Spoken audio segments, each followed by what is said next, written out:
il y a coupure d'eau dans tel quartier. Non, on ne vous propose pas de planter, d'aller chercher l'eau potable. Jusqu'à ce jour, zéro mécanisme. Mais je vois les autorités parler pollueur-payeur. Écoquille veut dire écologie Kinshasa, mais écoquille veut dire aussi ça suffit. Ça suffit avec la pollution, ça suffit avec ce mauvais comportement. On est fatigué, on dit écoquille.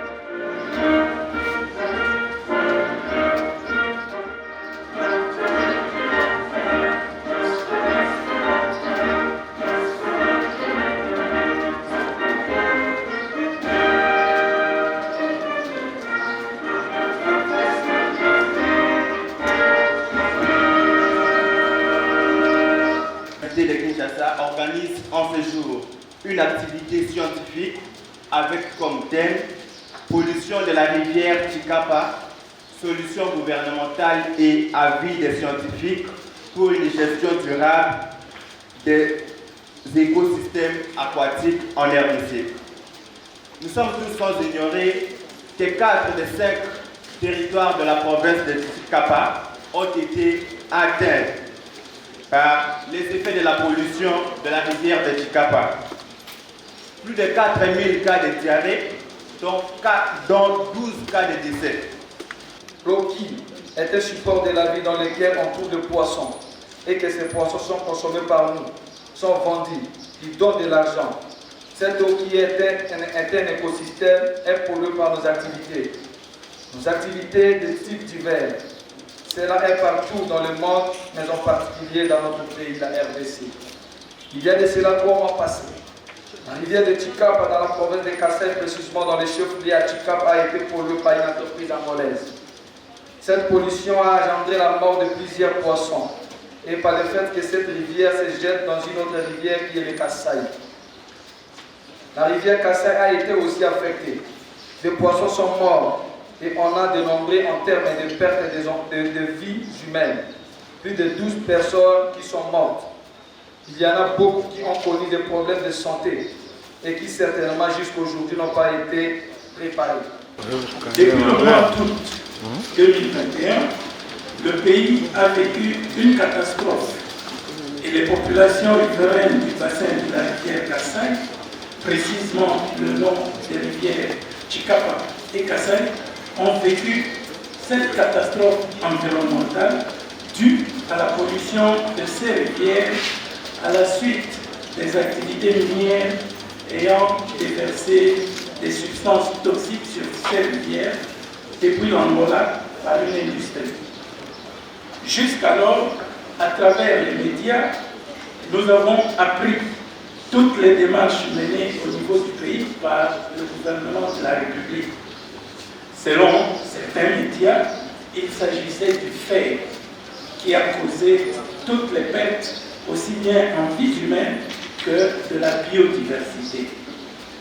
La société angolaise Sociedade Minera de Katoka, mise en cause ici, avait simplement réagi officiellement dans un communiqué en parlant des failles techniques tout en minimisant les conséquences et les dégâts causés au niveau des eaux, au niveau de notre pays.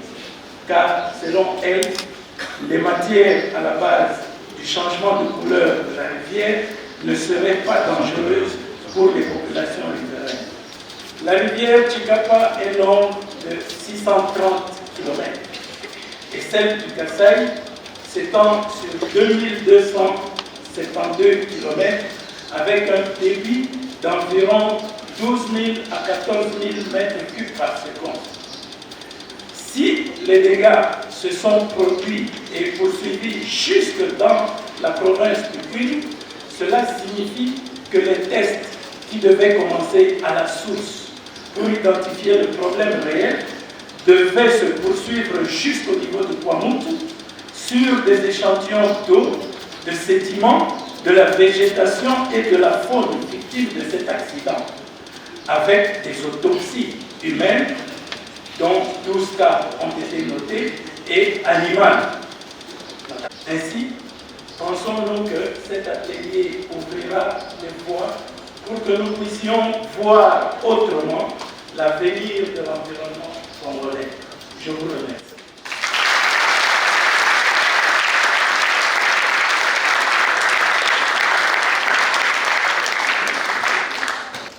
Mesdames et messieurs, distingués invités, comme vous le savez mieux que moi, tout ce que nous vivons aujourd'hui dans le secteur environnemental est en grande part dû à l'inconscience environnementale qui a régné dans le chef et de nos dirigeants et de nos peuples depuis longtemps. Mais depuis 1972, une conférence a été organisée en vue d'élever de la conscience environnementale. Jusqu'aujourd'hui, c'est un combat. Ce qui s'est passé dans la rivière Chikapa, c'était déplorable. Le fait qu'une entreprise déverse, soit accidentellement ou délibérément, des effluents toxiques dans une rivière qui engendrait autant de conséquences environnementales qui, jusqu'aujourd'hui, comme l'a dit le chef de département de sciences de l'environnement, n'ont pas été totalement quantifiées. Consciencieux que la gestion durable des écosystèmes aquatiques de notre pays et du monde entier, c'est l'apanage de la jeunesse, nous nous sommes dit au sein du ministère de l'Environnement et du Développement durable que nous ne devions pas laisser passer cet événement inaperçu, que normalement, une conférence d'échange devrait être organisée en vue de confronter les experts, les autorités dans le secteur et nous, la jeunesse, qui serons justement responsables de demain pour que ces choses nous soient déjà imprégnées et que nous soyons capables de prendre des dispositifs en vue justement de la gestion durable des écosystèmes aquatiques.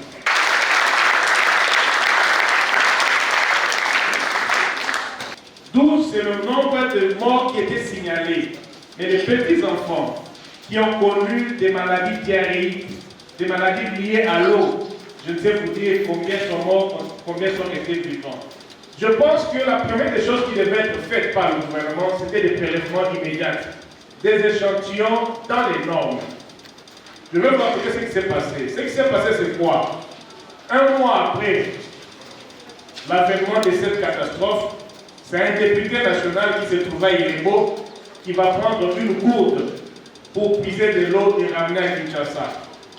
Je vous dis bien une gourde, puiser de l'eau et ramener à Kinshasa, c'est cette eau-là puisée dans des conditions non propres qui ont servi d'examen dans les laboratoires par notre gouvernement. Ce que je vous dis, je l'ai dit plus d'une fois. Donc un monsieur dans une gourde non stérilisée, non conditionnée, va puiser de l'eau pour ramener à Kinshasa ici. Et cela un mois après. Quand je dis prélèvement immédiat, nous le savons tous. Un mois n'est pas, un mois après, la teneur a diminué. Identification des personnes touchées. Jusqu'à ce jour, nous ne savons pas combien de personnes ont été touchées directement ou indirectement. Médicaments liés au traitement des maladies diarrhéiques. Le lot des médicaments que le médecin, le gouvernement a envoyé, vous y trouvez des gants, vous y trouvez des bâches, vous y trouvez des bassins. On se demande, mais ces médicaments-là, c'est pourquoi faire? Ce sont les médicaments qu'on va chercher ici à Mamaïmon, dans l'entrepôt du gouvernement là. Parce qu'il y a un problème, on ramasse les restes et on envoie. Et ces médicaments, pour la plupart, sont jusqu'aujourd'hui dans les entrepôts de la ville de Chikapa. Sensibilisation de la population. En dehors de ces deux communiqués, il n'y a rien eu. Je peux me tromper, vous êtes là pour me corriger aussi, me recadrer. La nourriture, le gouvernement a envoyé des vivres, quelques conteneurs qui ont été entreposés dans la ville de Chikapa, non acheminés dans les villages concernés. Il fallait également déclencher des mécanismes de réparation. Jusqu'à ce jour, zéro mécanisme. Mais je vois les autorités parler du pollueur-payeur. Mais à ce jour, il n'y a aucun mécanisme de réparation entrepris pour corriger, pour réparer ce qui avait été détruit.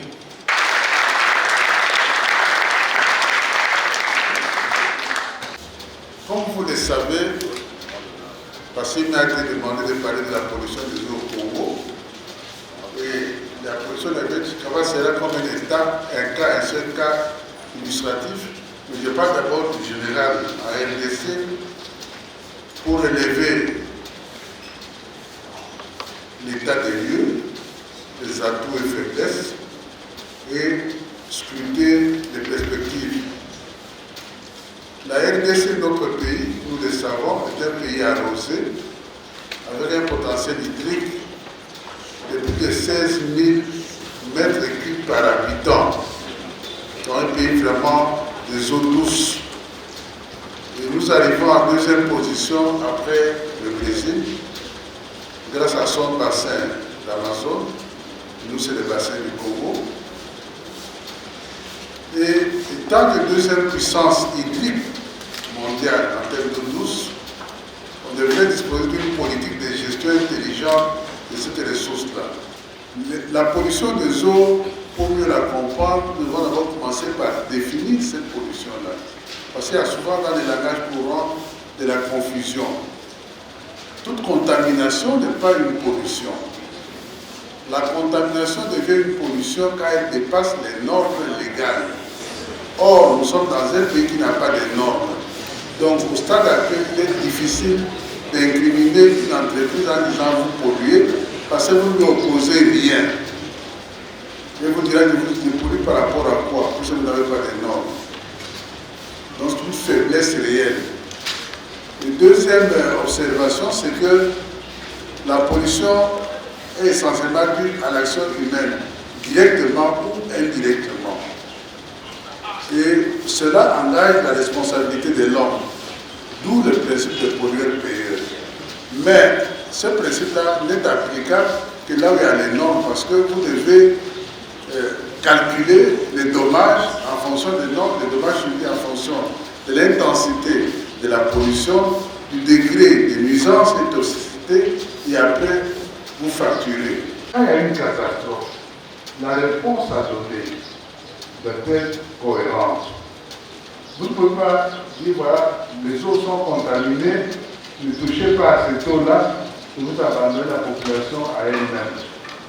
C'est ce que nous vivons dans la Kinshasa quand on dit voilà, il y a coupure d'eau dans tel quartier, non, on ne vous propose pas de plan B, vous allez chercher l'eau potable et tout. Parce que dans d'autres pays, il y a des camions systèmes qui circulent dans les quartiers pour distribuer l'eau potable en cas de difficulté. Pour que les gens n'aillent pas dans la nature prendre de l'eau contaminée et attraper d'autres maladies. Donc, nous avons la chance que cet événement ait mis à nous nos faiblesses, il est temps qu'on le corrige. Je pense que chacun devra faire son travail, chacun devra remplir son devoir pour que les pays puissent avancer vite.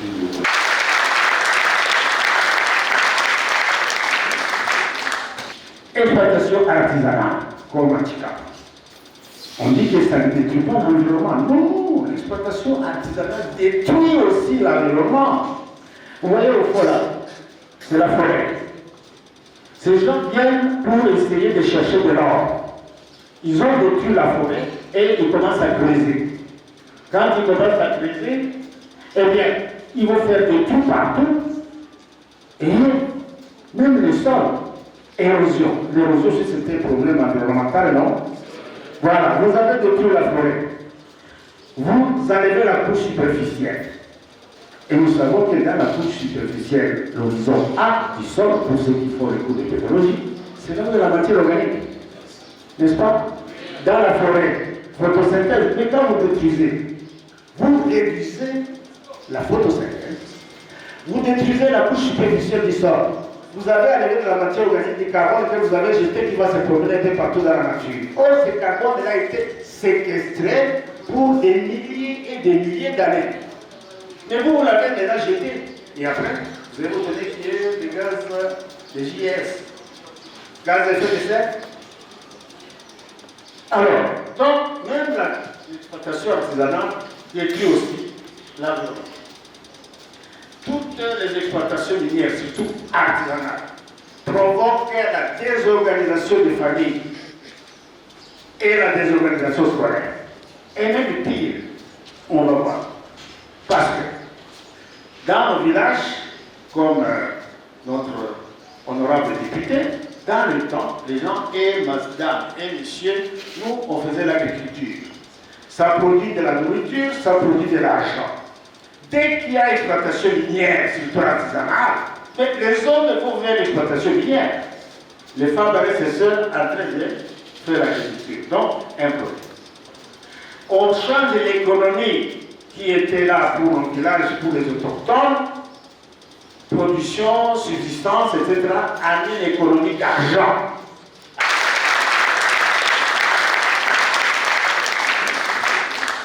Alors, après avoir suivi religieusement l'intervention du professeur Musibono, l'intervention du professeur Kanyako et l'intervention de l'honorable député national élu de Chikapa, j'ai suivi ça avec beaucoup d'émotion. Ça m'a fait mal. J'ai l'impression que c'était l'émotion qui était aussi dans cette salle.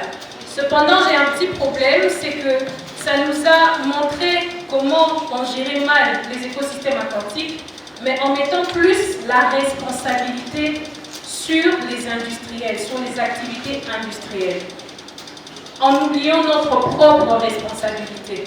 On parle de la rivière Chikapa qui a été polluée par une industrie. Qu'en est-il des rivières de Kinshasa qui sont polluées tous les jours par nous-mêmes? Le professeur Musibono a dit quelque chose d'important. Il a dit que la pollution est de l'activité de l'homme, directement ou indirectement. Et je viens ici rappeler que nous sommes nombreux dans cette salle à polluer les rivières, spécialement les rivières de Kinshasa, directement ou indirectement. Alors, ce que j'essaie de dire, c'est que la gestion durable des écosystèmes aquatiques, en RDC en général et à Kinshasa en particulier, passe essentiellement par la gestion durable de nos déchets. Alors, parce que ce que nous faisons, c'est que nous rejetons nos déchets directement, donc, parce qu'il y a des quartiers où vous avez la possibilité de descendre vous-même avec vos déchets jusqu'à la rivière et les déposer, ou pour laver votre conscience, vous souscrivez à un programme qui vous permet d'avoir un collecteur qui vient prendre les déchets, mais vous ne vous souciez pas de là où ce collecteur va déposer les déchets. La salle est remplie d'environnementalistes. Nous savons que nous sommes obligés de faire attention aux déchets de sa production à son élimination. Est-ce que vous vous êtes déjà demandé où est-ce que ce papa pousse-pousseur à qui vous donnez 1000 francs, 1500 francs va déposer les déchets que vous lui donnez? C'est dans les systèmes, les écosystèmes aquatiques de Kinshasa. Alors, c'est en réponse à ce problème que ETEC Environnement dit ECOKI. Je prends la parole pour présenter ECOKI, qui est un produit d'ETEC Environnement. Nous savons tous que nous sommes accros aux nouvelles technologies. On ne peut plus s'en passer. On a tous un téléphone, un ordinateur et un réseau Internet, presque tous. Alors nous avons utilisé ce moyen pour participer, pour vous aider à participer activement à la gestion de l'environnement, à la gestion des déchets et dans le contexte de cette conférence, de participer à la gestion durable des écosystèmes, particulièrement à Kinshasa. ECOKI est un produit que nous propose ETEC Environnement en partenariat avec l'hôtel de ville. Je vous explique ce que c'est. ECOKI veut simplement dire écologie Kinshasa. Ce que nous voulons avec ECOKI, c'est de transformer les ordures en ordures. Donc nous passons des ordures qui sont destinées à la poubelle à des produits qui sont utilisables pour éviter de les emmener dans les écosystèmes aquatiques un peu partout dans la ville. ECOKI a plusieurs... en fait, c'est une application mobile déjà. ECOKI, c'est une application que vous pouvez avoir sur votre smartphone. On ne l'a pas encore mise en ligne, mais les tests sont finis. Il est fin prêt. On va donner une date à laquelle on va la mettre en ligne. Vous pouvez télécharger, que ce soit sur votre Android ou si vous avez un iPhone, donc avec le système iOS. ECOKI veut dire écologie Kinshasa, mais ECOKI veut dire aussi ça suffit. Ça suffit avec la pollution, ça suffit avec ce mauvais comportement. En quoi cette application vous aide à améliorer la gestion des écosystèmes aquatiques? ECOKI a pour objectif d'identifier les collecteurs des déchets. On parle des collecteurs agréés. Depuis un moment, certains collecteurs, ceux qui ont une source, un endroit sûr où déposer leurs déchets se font agréer par le ministère de l'Environnement. Donc, au lieu de déposer vos déchets chez n'importe qui sans savoir où est-ce que ces personnes iront déposer ça à leur tour, Ecoki vous permet d'avoir la liste de tous les collecteurs agréés par le ministère de l'Environnement pour être en sécurité, être sûr de déposer vos déchets entre des bonnes mains. La deuxième chose, c'est que Ecoki vous permet d'identifier les recycleurs des déchets. Parce que parfois on dépose tous ces déchets parce qu'on les considère vraiment comme des ordures, des éléments sans valeur. Pourtant, il y a des gens qui donnent une seconde vie à ces déchets. Donc Ecoki permet d'avoir la liste de tous les recycleurs des déchets et de présenter leurs produits. Ensuite, Ecoki permet d'identifier les chefs de rue, chefs de quartier Kinbopeto. Avec le programme Kinbopeto, vous ne savez peut-être pas qui est responsable de Kinbopeto. Chez vous, dans votre quartier, sur votre avenue. Ecoki, à partir de votre téléphone, chez vous, dans la chambre ou au salon, vous êtes capable d'avoir la liste de tous les chefs de quartier et les chefs de rue. Vous pouvez participer en téléchargeant l'application. Vous êtes en train de marcher, vous avez vu, par exemple, que dans une rivière, on est en train de jeter des déchets. Bientôt, on va parler d'inondation, bientôt, on va parler des maladies. Vous êtes capable, grâce à votre application, de faire une photo et de dénoncer ce qui est fait. En dernier lieu, Ecoki vous permet d'être informé des événements autour de l'environnement, comme celui-ci. Donc, grâce à Ecoki, vous pourriez demain publier votre événement et vous savez très bien qu'Internet touche pas mal de monde. Donc, au-delà de la sensibilisation qui peut se faire par des affiches ou par tous les moyens conventionnels que nous utilisons déjà, Ecoki est comme une vitrine pour les événements que nous organisons. C'est pour que nous agissons ensemble pour la gestion de l'environnement, en général, et la gestion des déchets en particulier, parce que la gestion des déchets est une affaire de tous. C'est comme ça que je disais que je prenais la parole pour sensibiliser la salle, sensibiliser l'opinion. On a relevé beaucoup de problèmes. Voilà une des solutions que l'ASPEL entre Terre et Ciel est en train de proposer. La solution s'appelle Ecoki. Et j'espère que dans nos cœurs et dans nos têtes, là où nous nous plaisons, nous saurons ensemble dire Ecoki, ça suffit. On ne va plus jeter les déchets. Je ne donnerai plus mes déchets à n'importe qui.